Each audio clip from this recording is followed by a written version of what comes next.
Assalamualaikum warahmatullahi wabarakatuh. Apa kabar pemirsa? Kembali lagi bersama saya Nur Fitri Dan saya Anissa Rahmat, tentunya dalam program acara Peace Camp for Peace Islamic Society. Pemirsa, Madrasah Digital berkolaborasi dengan Kedutaan Besar Amerika Serikat dalam rangka seminar dan workshop bertujuan membangun konten-konten positif di media berbasis digital. Nah, kali ini kita akan berkunjung ke beberapa tempat yang ada di kota Jakarta. Yang pertama, kunjungan di Kedutaan Besar Amerika Serikat. Berikut liputannya, silahkan Najwa. Rabu 24 Agustus 2022 sedang berlangsung acara seminar and workshop yang dipaparkan oleh beberapa panelis dari Kedutaan Besar Amerika Serikat untuk Indonesia. Acara ini digelar dalam rangka Peace Camp for Peace Islamic Society dengan tema Generating Positive Islamic Content in Internet Through Millennial Generation to Eradicate Terrorism Content. Acara ini berlangsung di Multipurpose Room Kedutaan Besar Amerika untuk Indonesia yang berlokasi di Jakarta. Acara ini akan berlangsung pada tanggal 23 sampai 26 Agustus 2022. Saya Izra Najwa, Madrasah Digital melaporkan. Terima kasih Najwa laporannya. Selanjutnya kunjungan ke Tempo. Kita akan ditemani oleh Humaira yang akan mengulik di balik layar channel YouTube Kok Bisa. Silakan Humaira.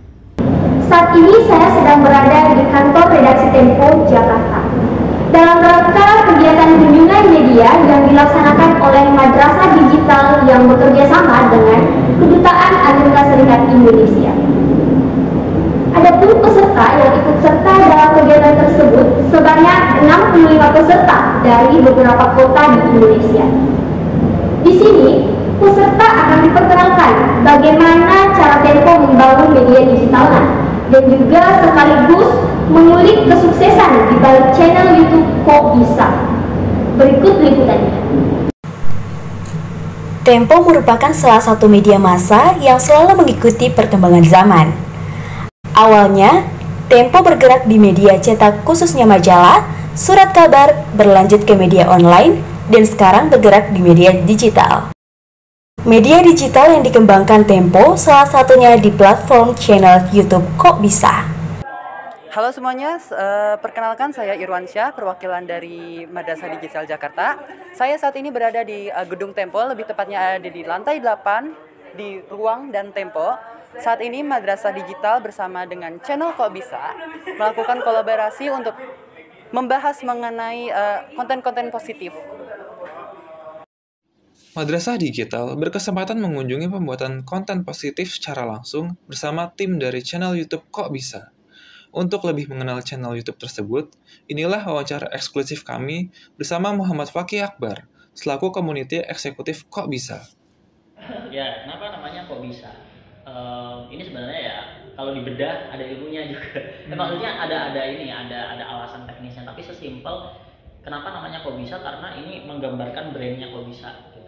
Stay curious, terus penasaran, kok bisa gitu. Dalam wawancaranya, Fakih Akbar menjelaskan bahwa Kok Bisa menyajikan konten edutainment, di mana Kok Bisa memberikan konten positif secara menyenangkan, namun di sisi lain juga memberikan konten entertainment yang tidak melulu berbau skandal. Apa ya, istilahnya tuh di luar itu kan kayak kita punya banyak banget itu media-media yang science based, khususnya science gitu ya, kayak National Geographic, History Channel atau Discovery Channel gitu. Nah, sedangkan di Indonesia ini nggak ada satu channel misal di TV gitu ya, atau majalah gitu yang memang fokus ngomongin science gitu, tapi menyenangkan gitu. Kalaupun ada itu dia itu pakai bahasanya ribet lah sebenarnya gitu, karena kalau kami biasanya nyebutnya kind of dalam tanda kutip ya, elitis gitu. Animasi dalam konten Kok Bisa menjadi pilihan dalam mengemas pesan dengan menarik, agar lebih diterima oleh kalangan masyarakat. Jangan berhenti belajar, seperti motonya Kok Bisa, stay curious, terus penasaran, terus kepo, terus belajar. Jangan berhenti, karena orang yang berhenti belajar itu ya udah, dia harusnya mati aja gitu. Kalau menurut aku ya, aku pribadi ya, karena kalau kita nggak bisa atau nggak mau menyesuaikan diri dengan zaman, nggak mau belajar, nggak mau update, ya kita lama-lama akan tersisih, dan ya apa gunanya kita hidup tapi nggak bermanfaat gitu. Berikut harapan dan kesan-pesan dari salah satu peserta yang mengikuti acara ini, Amin Aziz.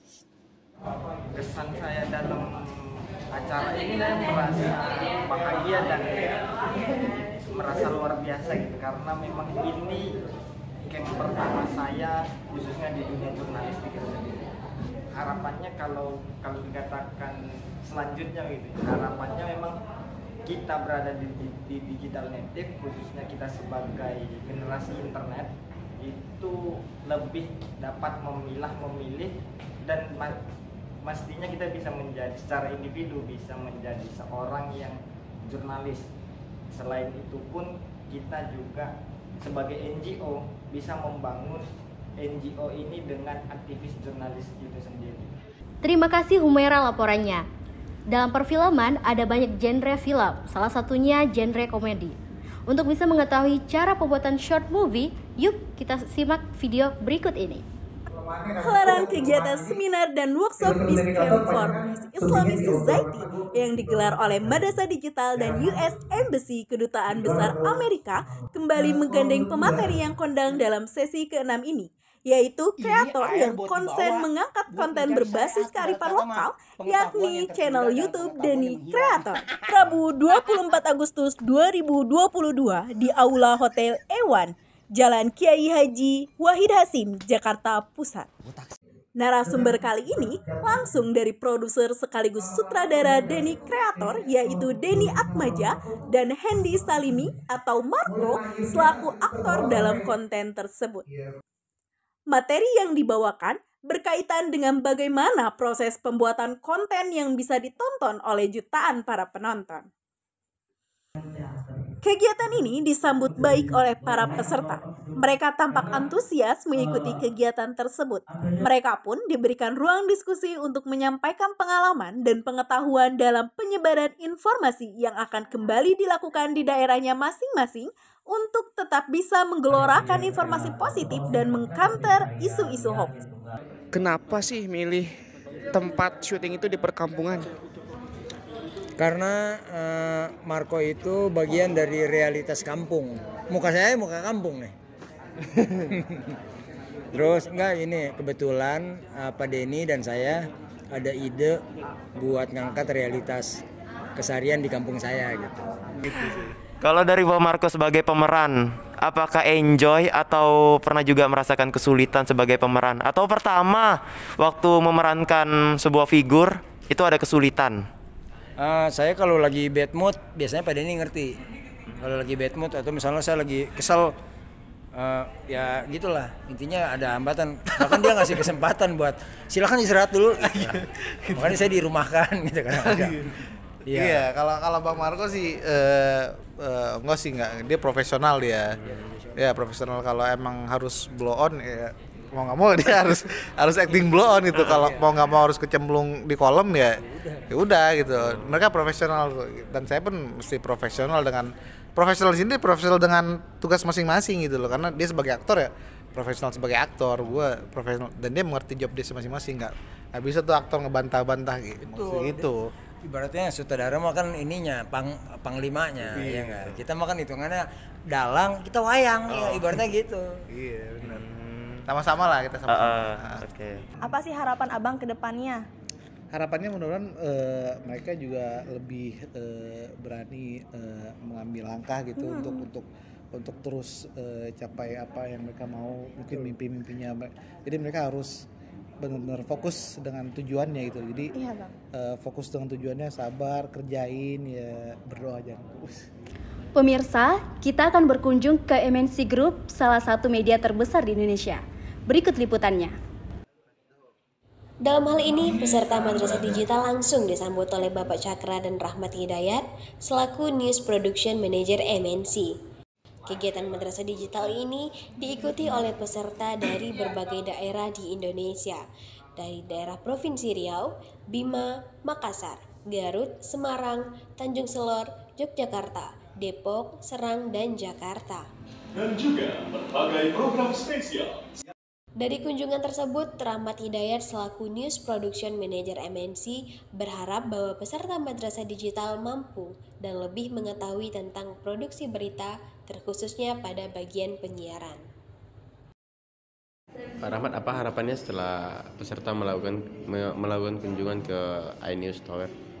Kita berharap teman-teman dari Madrasah Digital ini lebih mengetahui tentang produksi berita, penyiaran khususnya ya di dunia penyiaran, dan memahami bagaimana sih political will dari kebijakan redaksi itu ya untuk penayangan berita yang menggunakan frekuensi publik. Jadi teman-teman diharapkan bisa memahami dan bisa mengetahui ini loh bahwa berita yang tayang itu sudah melalui QC yang cukup ketat dengan pemilahan materi yang cukup ketat juga dan bisa bermanfaat. Saya sih berharapnya seperti itu. 3, 2, 1. Madrasah Digital melakukan kunjungan ke MNC Group pada tanggal 25 Agustus 2022.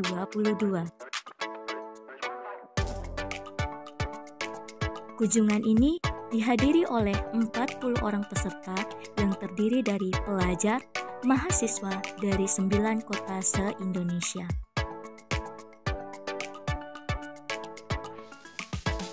Kunjungan ini bertujuan untuk mempelajari dan melihat proses pembuatan berita di balik layar RCTI. Kita ada berada di Tengah News Tower. News Tower ini seluruhnya untuk redaksi. Ada news, ada RCTI, ada ITV, ada semuanya. Peserta Madrasah Digital begitu antusias menyaksikan proses produksi berita yang dilakukan oleh tim kreator dan jurnalis RCTI. Jadi saya pun mengetahui dan mempelajari cara membuat berita-berita yang baik, dan saya pun jadi tahu bahwasannya MNC Group itu memiliki anak perusahaan seperti RCTI dan GTV. Hal ini sangat bermanfaat sehingga para peserta Madrasah Digital dapat mempelajari proses pembuatan berita yang mengandung konten-konten positif dari MNC. Informasi berikutnya, peserta Madrasah Digital berkunjung ke RTV Jakarta. Langsung saja kita saksikan beritanya. Halo pemirsa, saya Lukmanul Hakim dari Madrasah Digital Serang, Banten. Hari ini Kamis 25 Agustus 2022, di hari ketiga kegiatan Madrasah Digital, para peserta sedang berkunjung ke salah satu media nasional, yaitu Raja Wali TV. Mari kita saksikan kunjungan Madrasah Digital di Raja Wali TV. Pihak RTV mengajak peserta Madrasah Digital untuk berkeliling di studio RTV. Seperti inilah suasana ruang kerja RTV. Studio 1 yang di dalamnya berisi hal-hal yang terkait tentang pengolahan berita. Selanjutnya di studio 2 berisi produksi hiburan, salah satunya acara Dinasti Tambun. Dan para peserta diajak untuk melihat di balik layar penayangan berita secara live. Saya kira bagus lah ya. Maksudnya event-event seperti ini harusnya diadakan di setiap kampus, itu mesti ada event-event seperti ini. Tujuannya apa? Untuk memperkenalkan kondisi real di lapangan, di dunia kerjanya terutama. Apalagi misalnya ada beberapa teman-teman yang misalnya punya minat di bidang mau menekuni di bidang penyiaran. Nah ini wahana-wahana seperti ini sangat cocok sekali untuk memberikan gambaran konkret gitu, gambaran konkret mengenai dunia kerja khususnya di dunia broadcasting. Peserta seminar workshop Madrasah Digital yang datang dari beberapa kota tersebar di Indonesia berkunjung ke Amerika. Berikut liputannya. Furthermore, he advised the youngsters to keep on being idealistic since they will be the future leaders. We expect great things from you. I'm never surprised when years go by and I hear about, so-and-so who was in this training is now working for this outlet or serving in government. So many of our alumni from programs are doing incredible work in Indonesia and throughout the region and around the world. So I expect great things from all of you.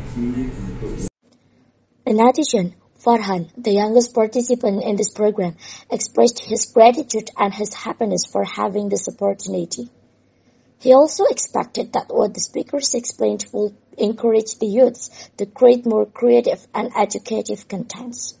I hope after this activity at America, can make us be creative for creating a positive content in our social media. But for me personally, I hope after this activity maybe can be a knowledge for me that I can use in the future. That's it. From the organizers' point of view, Olivia, as one of the committees, revealed that they chose to collaborate with the two speakers, Dani Ardianto and Revolusi Riza Zulverdi, as they have been working in two well-known companies, YouTube and CNN Indonesia. Thus, they are expert in the technological field. They are also representatives of conventional media, which is CNN, and also YouTube, which is the most popular among youngest people. I'm Kawawiza Alfianita, reporting from at America Pacific Mall.